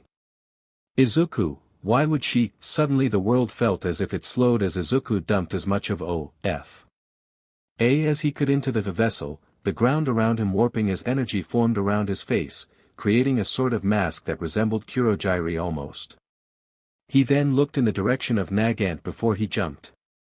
Nagant sighed as she pressed her fingers against the bridge of her nose. She had just pressed send on her text to Izuku and was regretting it. Nagant, what the hell am I doing, she muttered as she put her phone in her pocket. I'm asking some kid to come stop me like a child, she scolded herself. She was positioned outside of one of the main hero agency buildings stationed in Hosu City. And it just so happens that her supervisor had a meeting on the top floor with someone she couldn't care less about. She had a clear shot. She could tell without even using her quirk. Nagant then peeled some of her hair from her head before forming it into a bullet. It was the bullet that would mark her new life regarded as a villain. She then folded back her arm, activating her quirk as a rifle made out of organic matter came out of her elbow. She then folded a tendril over the top of it, creating a sort of scope before she loaded up the bullet and took aim. Nagant, target, Mr. Supervisor, she muttered, 2.5 clicks away, and no wind resistance taking the shot, she said before she put her finger over the trigger. I'm sorry Deku, she muttered before she pulled the trigger, the sound of a gunshot ringing out as the bullet traveled. It got a pretty good distance too, about possible 1.5 clicks, before an intense rumbling began, causing Nagant to stumble to the ground before a loud boom radiated throughout the area along with the sound of millions of glass hitting the ground. Nagant, what the F was that, she muttered as she got back up to her feet and retracted her rifle. Izuku, why you really, Izuku muttered as he rubbed his temples. Nagant, what, she said before she looked at her side, seeing Izuku as he nursed a giant bleeding hole that was in his forearm. Izuku, I didn't think you would do something that stupid, he said before reaching into his pocket and pulling out a very familiar bullet colored pink and purple. Here, he said, handing the bullet to her. Nagant didn't make a move as she stared intently at Izuku, wound as a worried, horrified look took over her expression. Izuku knew that look all too well, he had seen it on dozens of people's faces, loved ones and strangers alike. Even then he couldn't help himself from comforting them. Izuku then sighed before he grabbed Nagant by her shoulder and pulled her into a hug, earning a gasp from her as she collided with his chest and was pulled in closer by Izuku as he wrapped around her. Izuku, it's okay, just cry. I know you want to, he said, no one else is here, just me and you, he said, trying to sound as calm as possible. Nagant then slowly began crying before careening into an ugly cry as she basically begged Izuku for forgiveness. Izuku just sighed as he held on to Nagant. He then pulled out his phone before he texted Inko. Izuku, I'm going to be home late. He texted, I'll be back by tomorrow morning. Izuku then put his phone away as he heard a news helicopter flying overhead, likely to report the damage he caused. Izuku, God f damn it, he muttered, this is a giant mess. Inko's phone went off twice as Izuku sent her 2 texts, but she was too focused on the news to pay any attention to her phone. It was just reported on the news that a giant shock wave from Yuzutafu to Hosu, causing millions upon millions of shards of glass to fall from the buildings in the radius. Hundreds of people were hurt, some gravely, though luckily there were no deaths that were reported yet. Inko, and no, she muttered as she looked at the TV, with a mix of terror and worry. Chapter End Chapter 4-1 week later Izuku groaned before he took a sip of his non-alcoholic beverage, a non-alcoholic old-fashioned. It tasted amazing as usual, but it still didn't help his situation or make the pain in his bandaged arm go away. Shigaraki, what happened? He asked before he took a sip of his drink, a regular old-fashioned. Izuku, my arm or my mood? He asked. Shigaraki, arm I guess, he said with a shrug. Izuku, I got shot, he said plainly. Shigaraki, who? He asked, giving off an ominous aura around himself. Izuku, don't worry about it, he said, waving Shigaraki off, it was a friend that I needed to help out. She would have been in trouble if I didn't do anything, he said with a yawn. Shigaraki then seemed to calm down some as he gave Izuku a weird look. Shigaraki, why would you do that? He asked. Izuku, because, he said before taking another sip of his drink, a friend is probably the only thing that can keep you grounded, that and family, he said as he swished around his drink, though either can also cause your downfall, he said looking at Shigaraki, that's why you chose the right friends, and stay with the right family, he said before putting out his hand, like you and me, right, he said with a smile. Shigaraki then sighed. Shigaraki, I already told you, he said, rubbing his temples, I can't shake your hand. Izuku, I know, he said with a smile, just wanted to see if you would, he said before drinking a majority of his drink. I might as well start now. He thought before sighing, Shigaraki, what do you think of the Hero Society? Shigaraki, it's stupid and needs to be destroyed. He seethed, it's so damn stupid I just want to dash, before he could begin tearing away at his neck, Shigaraki felt two of his fingers being pulled back. Izuku, don't do that Tamura, he said, tapping the bar with his offhand, asking Kurogiri for another non-alcoholic old-fashioned, the smoky Noma following the order and beginning the process of making the drink. Just breath instead, a lot better for yourself, he said, removing his hand. Shigaraki then took a deep breath before he returned his hand to his side. Izuku, I understand what you mean, he said, looking at Shigaraki. Shigaraki, you want it to be destroyed too, he asked, with a near hopeful look in his eyes. Izuku, not destroyed, remade, he said, confusing Shigaraki some, if the tilt of his head meant anything.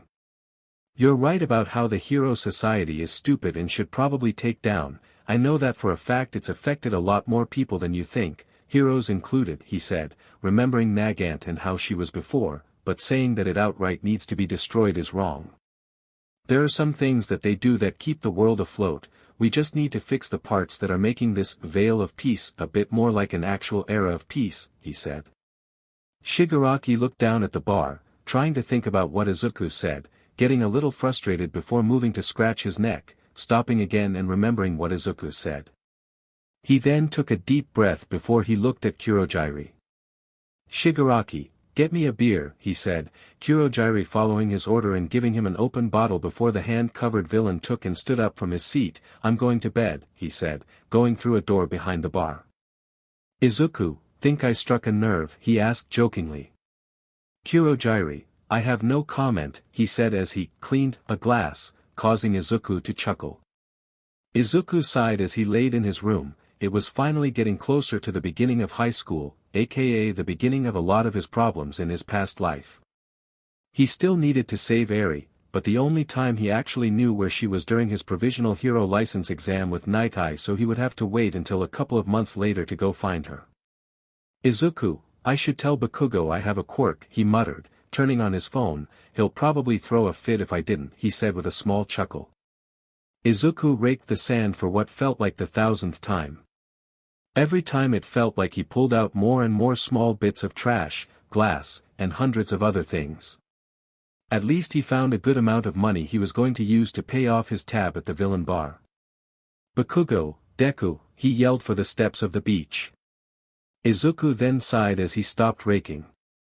Izuku, hey Kaken, he said as he turned and waved to a seething Bakugo, this is going to be a pain, he muttered, sighing again. Surprisingly it wasn't as bad as Izuku first thought. Bakugo was a lot calmer as he explained the situation. They were now sitting down on the chairs as Izuku gave Bakugo his story he created. Izuku, I just wanted to tell you when I got better at using the quirk, Kaken, he said, rubbing the back of his head, before if I used too much power, I broke a bone. Bakugo, heh, seems pretty useless if the quirk hurts you. It fits, he said, causing Izuku to chuckle. Izuku, maybe so, he said, but now I can use it freely, just needed to do some muscle training, he said, looking out at the beach. Bakugo, so all this was you, he asked, leaning back onto the stairs.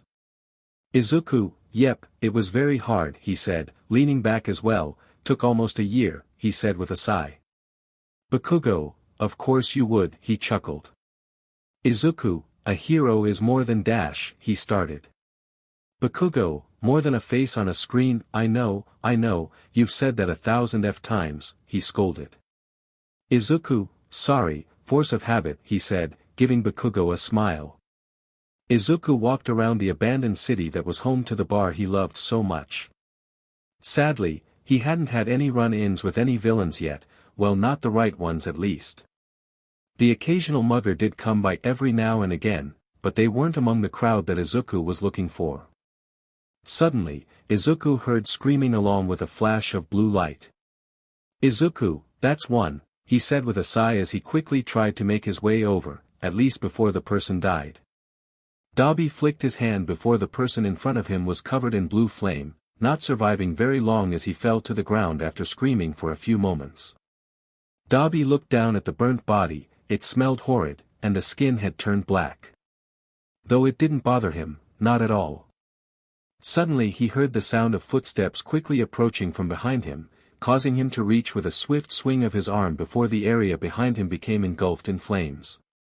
"Izuku, looks like I'm too late," he said with a sigh as he looked at the charred bodies that littered the area around Dabi. Dabi then turned around and shot a blast of fire where he heard Izuku. "Izuku, can you not do that for just a moment?" he asked, standing back to back with Dabi. "Dabi, this guy's bad news." He thought, "What do you want?" he asked. "Izuku, I just want to have a drink with you," he said. "I know a great bar that's close if you're willing to go." "Dabi, do I have a choice?" he asked. "Izuku, I mean, it would probably be in your best interest," he said rubbing the back of his head, "Tuya Todoroki." Izuku sighed as he opened the door to the bar, readjusting the unconscious body. Over his shoulder. "Izuku, Kurojairi, give me a beer for this guy," he said, patting Dabi on the side, and surprise me," he said, Kurojairi following the order. Izuku then put Dabi in a stool and laid him over the bar as Kurojairi placed his drink in front of him, Izuku taking a sip of it. "Izuku, a version Bloody Mary, good choice." He complimented Kurojairi, then giving him a small bow. Tuya slowly awoke, wincing as he noticed a throbbing pain in his head. "Izuku, willing to talk now?" he asked. Tuya then sighed. "Tuya, who in the F are you?" he said, glaring daggers at Izuku. "Izuku, my name is Deku, nice to meet you, Dabi," he said, putting out his hand. Tuya then looked at Izuku's hand for a moment. "Tuya, what the F do you want from me?" he asked, keeping his glare on Izuku. "Izuku, I just want to talk," he said, "but I know that you only do what you want. So, I'll just say something to make you think about talking to me again, but someplace else. See, this place will soon become an organization of sorts, and I want you to be a part of it." "Tuya, and why would I do that?" "Izuku, you have Stain's ideology, correct? But you don't really care about that, do you? I can tell, you don't kill only so-called false heroes, you only want to satisfy your cravings for hurting others, because I know and have seen the look you have while taunting heroes and torturing civilians. Suddenly Tuya slammed his hand on the table. "Tuya, where?" he asked. Izuku then smirked under his mask. Izuku sighed as he paced back and forth. He was at the gazebo at the beach. It was early in the morning, only just before his mother would have to wake up. "Izuku, well, that could have gone better," he said with a sigh before he sat on one of the benches inside the gazebo. "Now it's just Toga, the most elusive of the three. How the hell am I supposed to find her?" he muttered, tapping his foot against the ground before he stopped and sighed. "This is Goanna hurt a lot," he muttered, looking down at his bandaged arm. "I need a knife." Toga skipped about in the alleys of the city, wearing a wide smile on her face as she did so, along with a few small splatters of blood on her face. Suddenly she stopped and smelled the air, a familiar and sweet scent invading her nose. "Toga, blood," she thought ecstatically, before following the scent. Izuku would admit that this wasn't the best course of action, especially since Toga's love language is something that leaves something to be desired in the best of terms, but he was low on ideas, also paired with the small desperation he felt while searching for her. We a lot more than small, but could you blame him? Her smile was so cute and the way she got embarrassed when he flirted with her was adorable. Not the small amount of sanity lost due to the war. Izuku slowly placed himself against the wall of the building he was in. It was a small cleared-out shop of sorts. From the stands that were around, possibly a place where they sold electronics, but he didn't have the time to think about that now. The sound of footsteps was quickly approaching. Soon Izuku saw the familiar blonde buns of Toga as she turned into the store. Immediately seeing him, her blush growing along with her smile. Toga, hello. My name's Toga, she said as she ran up to Izuku. What's your dash? Before Toga could get any closer, she was suddenly wrapped up in black WHP. With a long groan, Izuku then as he got up from his spot. Izuku, don't worry, he said, reaching behind one of the displays and pulling out a medical kit, I just want to make sure you don't try to attack me. At that moment, Toga could feel her weapons being taken from her, even her secret ones by her thigh, which caused her to blush a bit before she was let go from black WHP, being placed on the ground. Izuku, my name is Deku, he said as he began tending to his wounds. Toga didn't really know what to say. She was going to confess her feelings to him as she carved him up, but now she was at a loss for words and had no carving tools. Izuku, though you probably weren't going to ask, seeing as you're a little dumbfounded by your expression, he said, looking at her, I wanted to see you. I guess you could say that I like you, he said, blushing some, but I also have others that I like the same way as I do, he said as he closed the medical kit. Izuku then got in front of Toga before getting a bit in her face. Izuku, here, he said, handing her a piece of paper, I'm going to have a meeting with a couple other people there. A friend of mine is forming an organization soon and I want you to be a part of it. Toga looked at the paper before taking it. She didn't know how to react. She felt overwhelmed that the person she now had feelings for seemed to reciprocate them. They even wanted to see her again. Izuku, your things are on the display, he said, pointing to the display next to them, Toga's gear being displayed neatly. I'll be seeing you, I hope, he said, as he walked away, leaving Toga behind. Izuku plopped onto his bed with a long sigh. Izuku, I guess my villain interpretation is getting pretty good, he muttered, I just hope that everything goes well when the time comes. But right now, isn't the time to rest, he said getting up from his bed before pulling out a metal briefcase from under it. Right now it's time for the vigilante Deku to make a debut, he said as he popped open the briefcase, revealing his costume. Izuku, oh if Kaken knew I was doing this again, he muttered, he would have killed me. -3 months later a villain runs down an alley, panting heavily as they stumbled through with a look of fear in his eyes. He then turned a corner and was met with a dead end. Villain, and no. He said before he turned around, no, no, no, he yelled as he backed up to the wall, stay away DMNIT. He yelled, pulling out a gun before he shut his eyes and fired it continuously until it made a clicking sound, signifying it was empty. The man then looked out into the alley, only to see the silhouette in front of him standing as if nothing had happened while their eyes lit of a wild green energy. Villain, please don't kill me, he begged before he fell to his knees and groveled, I won't do anything bad again. I promise please, he yelled. Izuku, why did you do it, he asked, his voice coming out reverberated, and don't lie to me, or else. Villain, he stuttered, I don't know, I just wanted to I don't. Izuku then sighed. Izuku, I'll let you off with a warning, he said. Villain, thank you thank dash. He was then kicked against the wall, a spider web of cracks forming behind him as his body became lodged into the wall. Izuku, there's a lot more people than I thought, he said before he walked away. Aizawa rubbed his temples as he looked into the one-sided glass where this new vigilante's victim was. He was obviously scared to some extent, if his shivering, muttering, and the way he was darting his eyes around meant anything. Naomasa, another one of his, he asked, looking at the man in the interrogation room. Aizawa, yep, he said with a sigh, the BSTRD really gave us nothing to work with again, not even a name or a description. He's too shaken up to even say what little he could see, he just wants to get into the jail as soon as possible. Naomasa, ugh, he groaned, no leads, name, or even a foggy description for 3 months. This BSTRD must be either the most elusive vigilante we ever seen, or they have an invisibility quirk. If only the victims would be able to give us any information, he muttered. Aizawa, if what was left behind at the scene, I would guess he has a strength quirk of some kind, he explained, I just hope we get this SHT over with before next year, he said with a sigh, last thing I need is a vigilante out while I'm taking care of kids. Officer, Mr. Tsukachi, said a man as he rounded the corner, holding a paper. We were able to get a description from the victim, he said, handing the paper to Naomasa. Naomasa, really, he said, taking the paper and looking over the photo. Well, isn't this a character? Aizawa, you don't say, he muttered, looking at the picture of the new vigilante. It isn't much, but at least we have a basic idea. Izuku then sneezed before he rubbed his nose.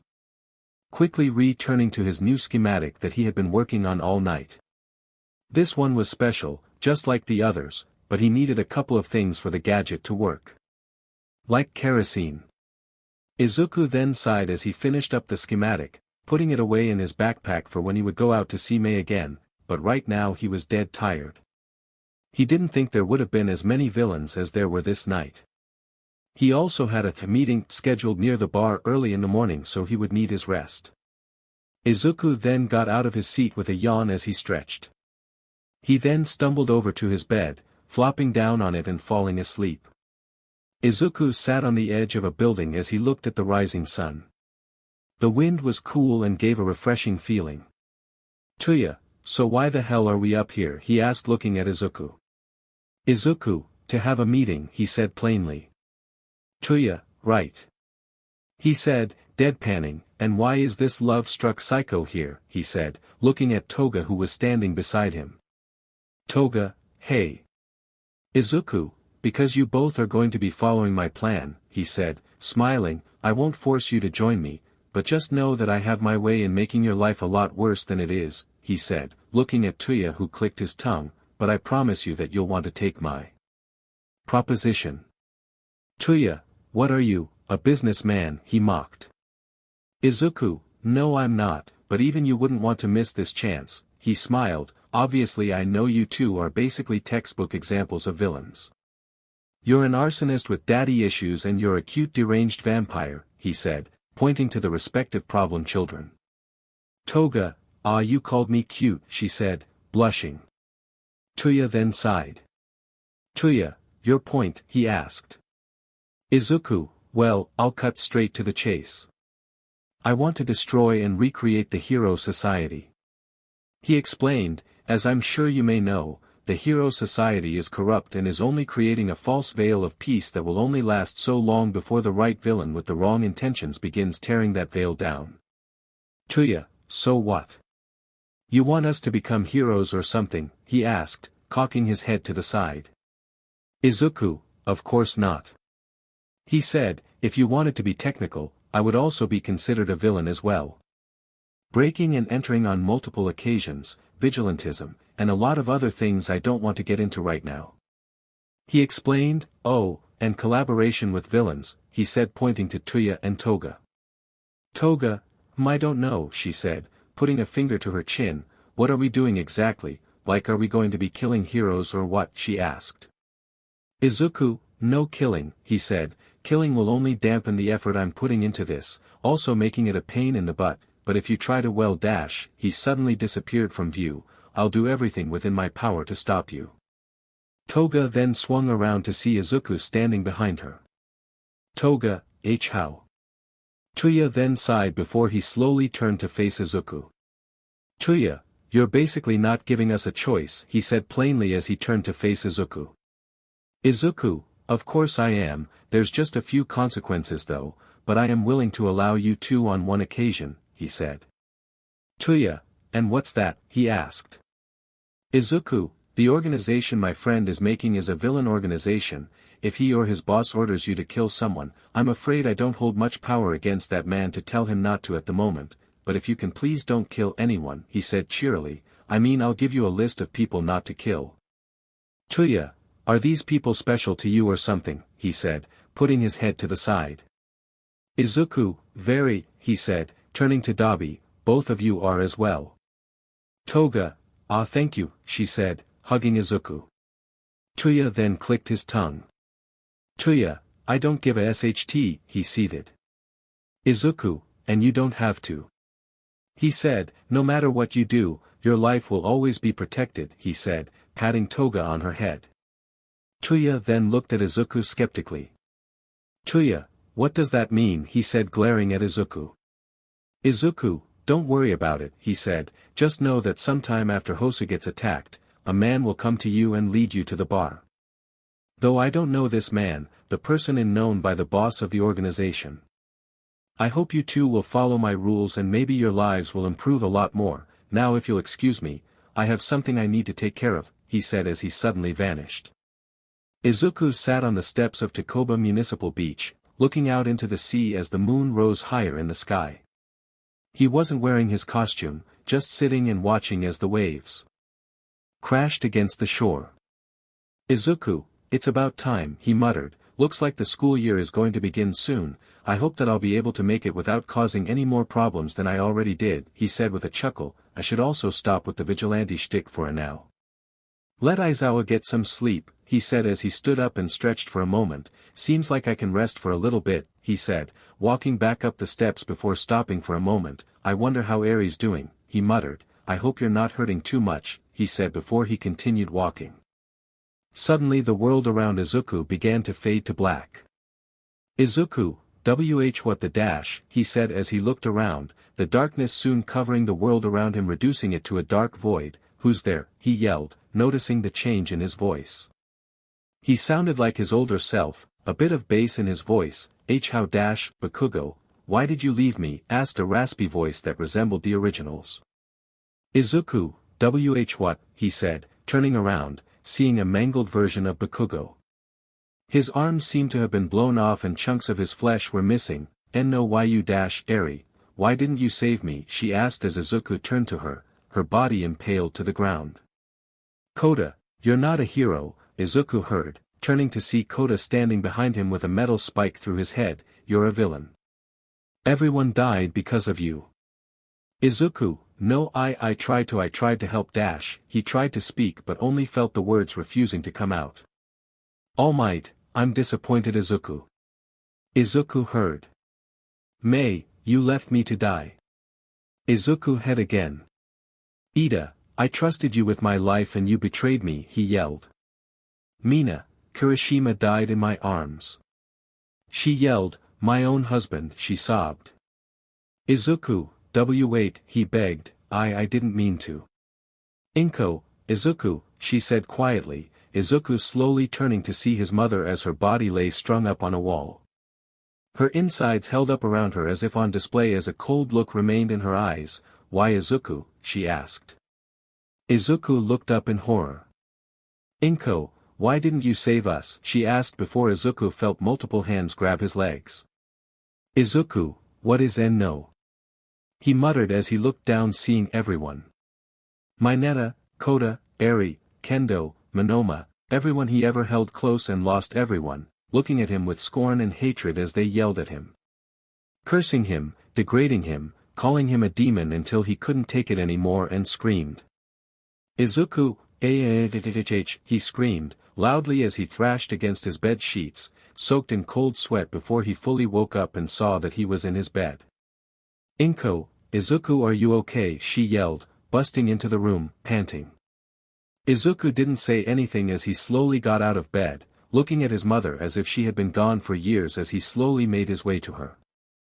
Didn't move as Izuku got closer, though she did seem a little skeptical of his movements, still worried about his scream. Once Izuku reached Inko, he put a hand on her cheek, feeling her warmth. He then fell to his knees as he hugged his mother, sobbing and surprising Inko. Her surprise quickly shifting to worry as she rubbed his head. What is happening? She muttered. Chapter end.